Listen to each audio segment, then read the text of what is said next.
అనకాపల్లి జిల్లా ఎస్ రాయవరం మండలంలో హోంమంత్రి వంగలపూడి అనిత పర్యటించారు.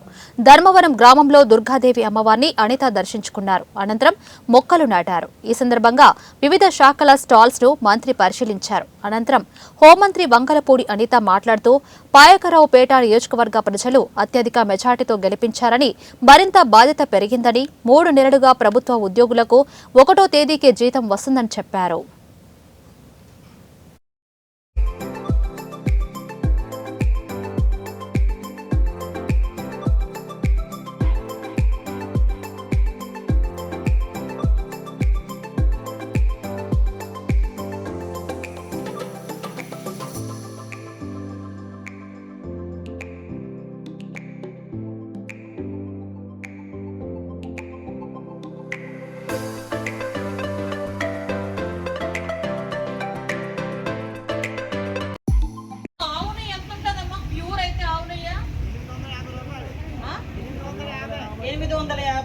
ప్యూర్ అయితే మరి ప్యూరే కదా వేయాలి. తిరుమల తిరుపతి మన ఇంట్లో వండక లేదా పప్పులో వేసుకోవడానికి అయ్యా, తిరుమల తిరుపతి దేవస్థానంలో లడ్డూ చేయడానికి అయ్యా. అటువంటిది కూడా 300 రూపాయలకి ఇస్తాడంటే అందులో కల్తీ కాకుండా ఇంకేం కలుపుతాడు? ఒకసారి ఆలోచించండి. 300 రూపాయలకి ఎక్కడైనా గిట్టుబాటు అవుతుందా?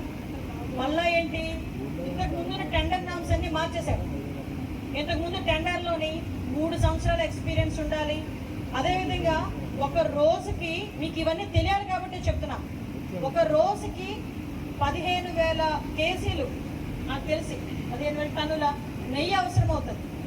దానికి 37,500 ఆవుల నుంచి తీసిన పాలు, 10 లీటర్ల పాలు యావరేజ్ని ఇస్తే, ఆ యావరేజ్ని పాలు ఇచ్చిన దాంట్లో నుంచి నెయ్యి వస్తే అన్ని కేజీలని ఒక రోజుకి వాడతారు. 200 కోట్ల రూపాయలు అవుతుంది